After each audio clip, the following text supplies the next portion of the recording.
Welcome to Payne on Politics, a podcast where host Dr. Gregory Payne of Emerson College sits down with fellow experts to discuss the current state of politics, public opinion, and global affairs. In a world growing increasingly complex, communication and critical thinking is key. This only makes the Emerson motto, expression necessary to evolution, more true. Hello, this is Gregory Payne, the Chair of Communication Studies, the first communication department in the United States. It's good to be back in the fall for Payne on Politics. And here I am today with Ann Reeb, a colleague and a friend who I've admired for many, many years. So, Ann, welcome. Thank you, Dr. Payne. It's so good to see you, as always, and I'm really flattered to be able to have this conversation. Listen, I can tell that you're a journalist because you say the nicest things. But, I will say, Ann, what I like most about you is whatever you're involved in. I mean, I've talked to people that worked with you in the industry as well as here at Emerson. And people say, Ann does not mess around. Ann looks at a problem and she decides, how can we get out of this? Many people are victims. That's not Ann. Can you tell us a little about that constitution which makes you so admirable to me and to people in comm studies? Well, thank you for that. It's overestimated, I'm quite sure. But I will tell you that I love solving problems, and I think that comes from a couple of things in my past. First, I was a journalist, as you know, for many, many years. And so journalists really can't be whiners or hiders or, victims, as you say. Journalists we had to figure it out, right?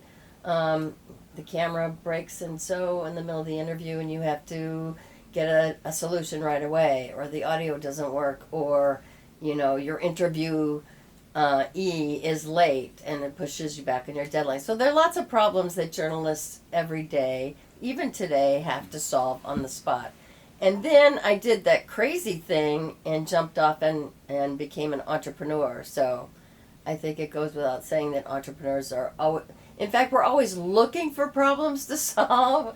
It's a weird filter that you put on, like, oh, there's a problem, let's solve this today. Yes. Or let's work toward it. So I get jazzed when it comes to solving problems or thinking of new ways of doing things. And like you in academia, it's exciting to be able to have that kind of impact for our students. Right.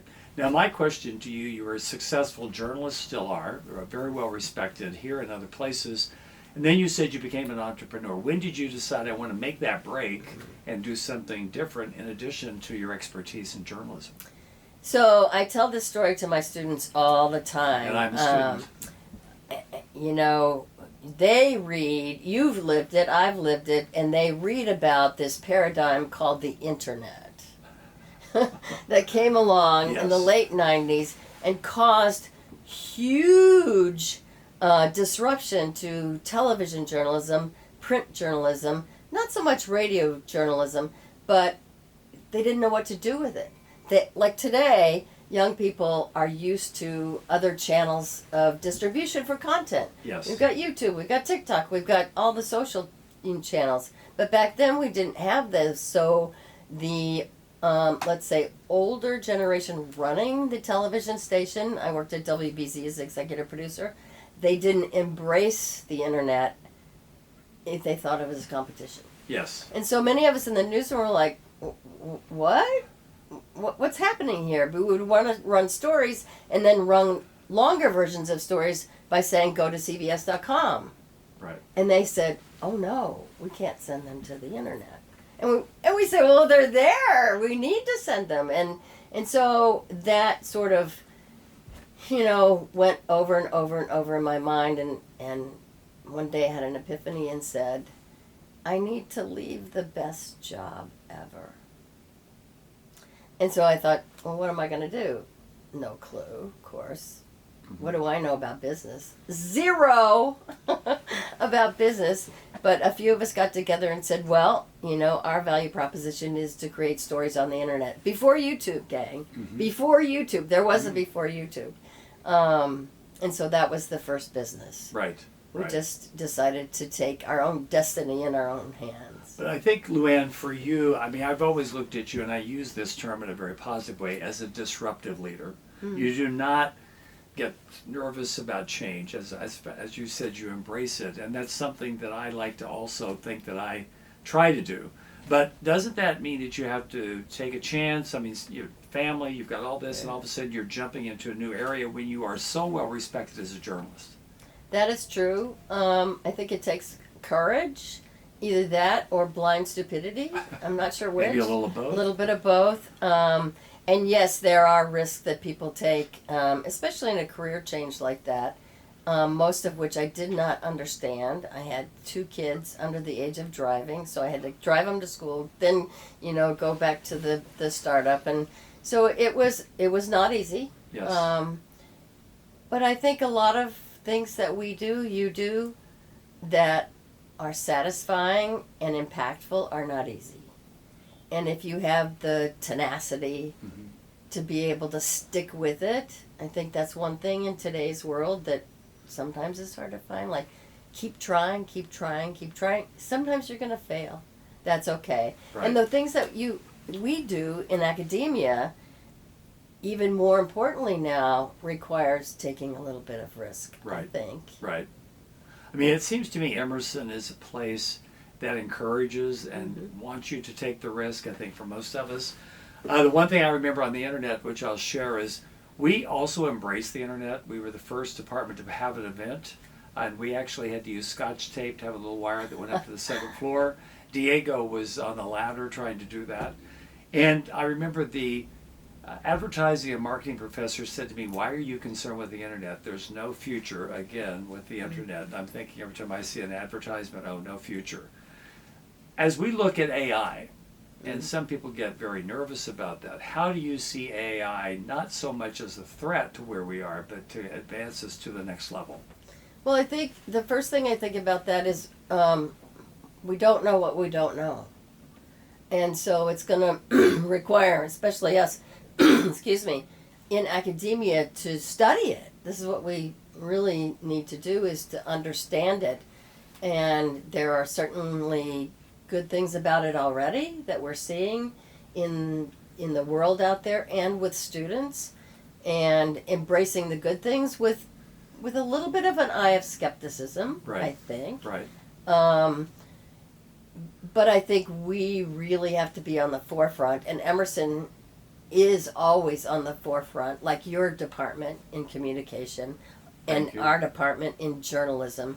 We're already thinking about new jobs in journalism that AI is going to provide. Right. Just think about, like, journalists would be the best at writing prompts to get the best answers from AI. Right. So that's just one example. I had a friend at the Boston Globe tell me, you really, should have a class about teaching how to write prompts for AI. Right. So I think it's evolutionary in that way, and your department is really, really good at adapting to new things with all of your programs, certainly. And in journalism, we're working on a new graduate program with that in mind, not just journalism, but journalism and media, and how those two things really are providing a lot of opportunities for people who have passion for journalism. Well, I think one thing that I've seen you here at Emerson, and you were so instrumental with the BCE program, and that was something that was very innovative. Can you summarize from your perspective, having been there in the planning, where it is now and what you see Emerson churning out in terms of that important area? BCE... Business of Creative Enterprises. Right, the Business of Creative Enterprises, and that was back in, 2014, 2015, when that idea was presented. And the first thing that a lot of people would say in our early conversations was, why did Emerson need a business degree? Well, once the faculty got thinking about it and thought, well, what would that mean at Emerson?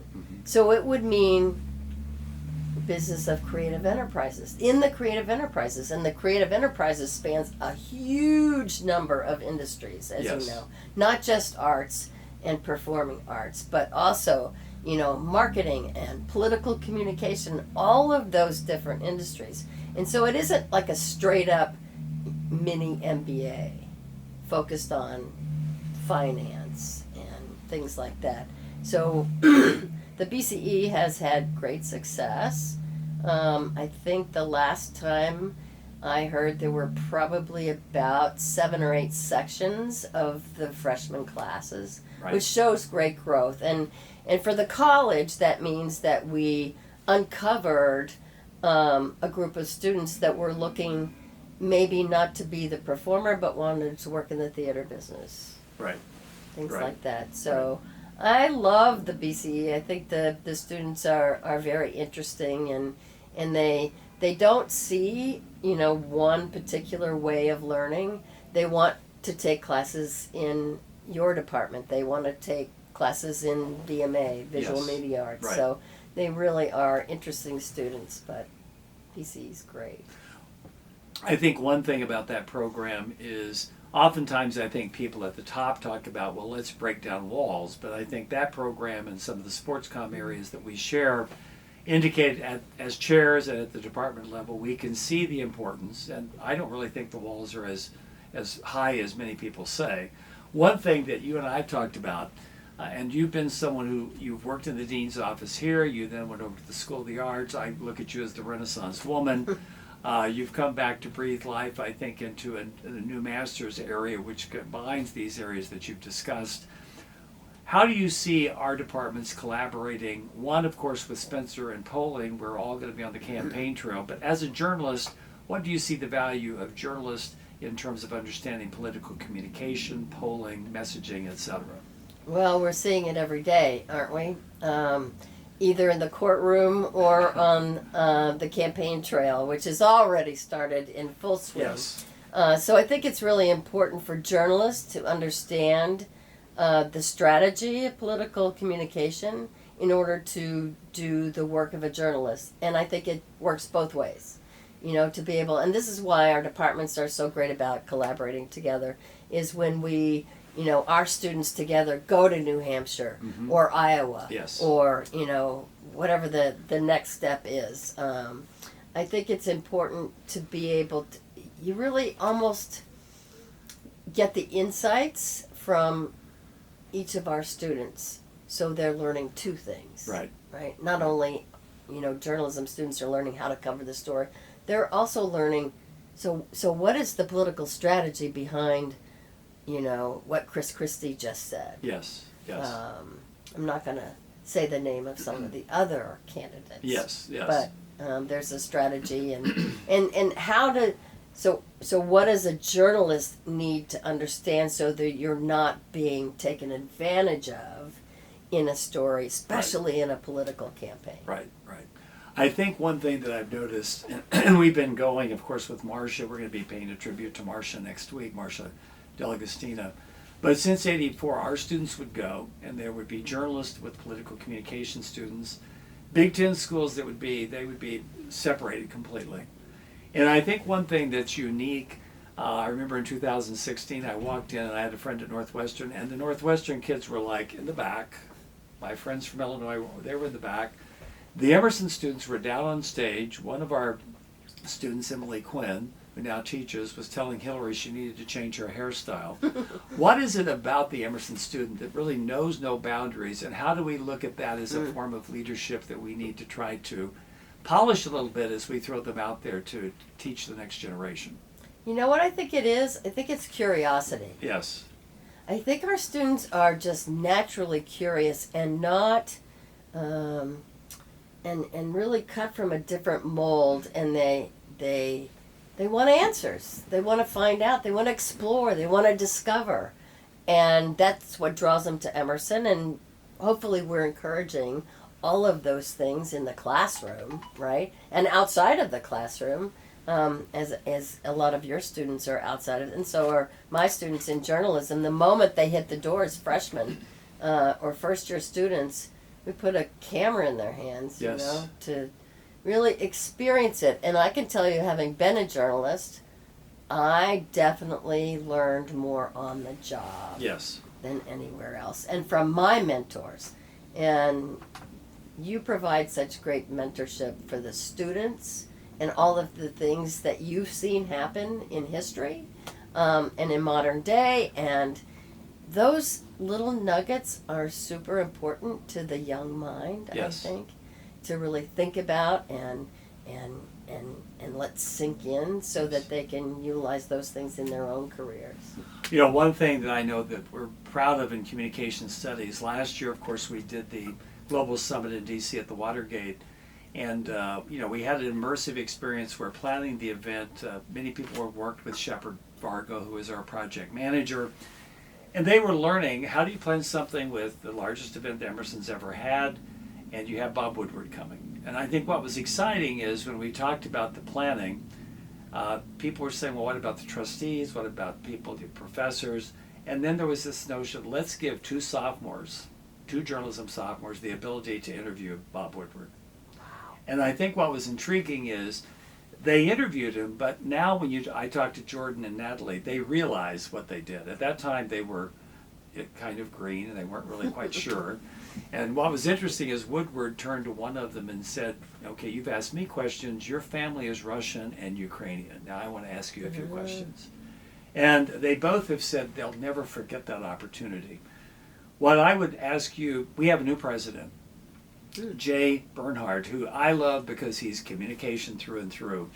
And we hope to get him on Pain on Politics. But what would you say that you and I could do, and what is the next step that Jay can help get us to in terms of defining Emerson as the place that you go for communication creativity?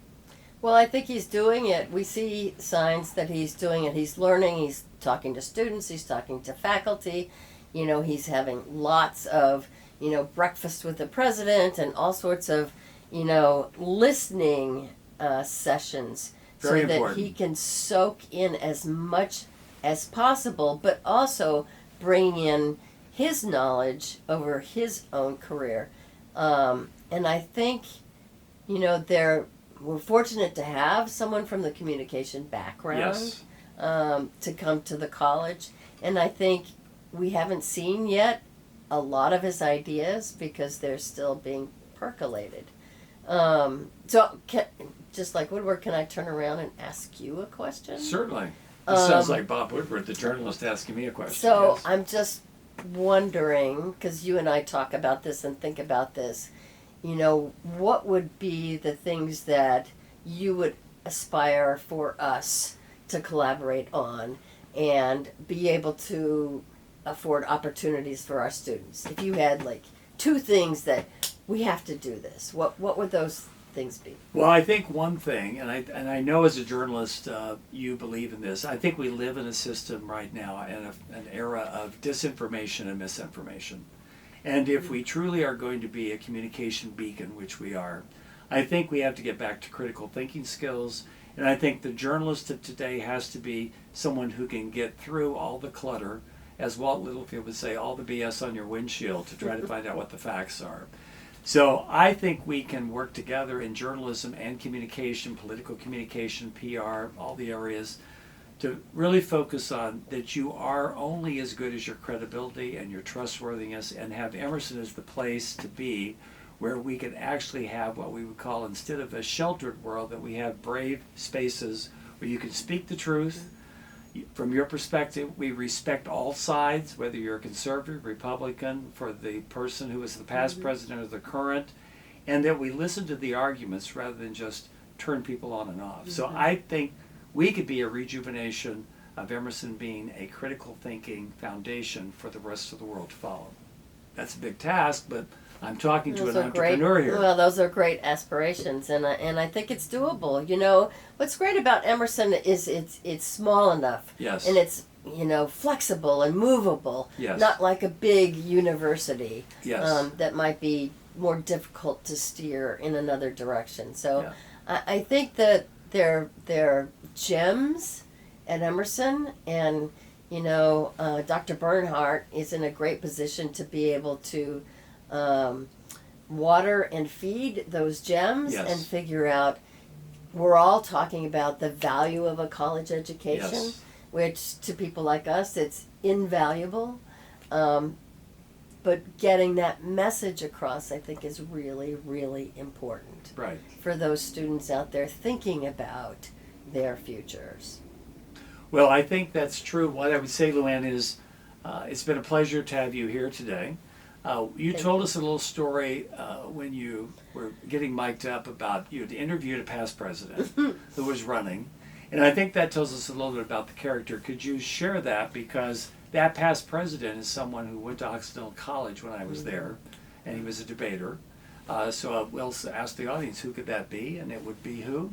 So that is President Barack Obama. When he was a senator, we were interviewing him and put a lavalier microphone that had a little windscreen that pops onto the microphone. And when he got up after the interview, the windscreen popped off and fell on the floor. And the next thing we saw was the senator, soon to be president, on his hands and knees on the floor trying to find the microphone windscreen. And I said, "Senator, what are you doing on the floor?" He goes, "I know these things are expensive." So that was just, it's a really relatable story, I think. You know, even if your mind is here, you understand what's happening in the real world with working people and what's important.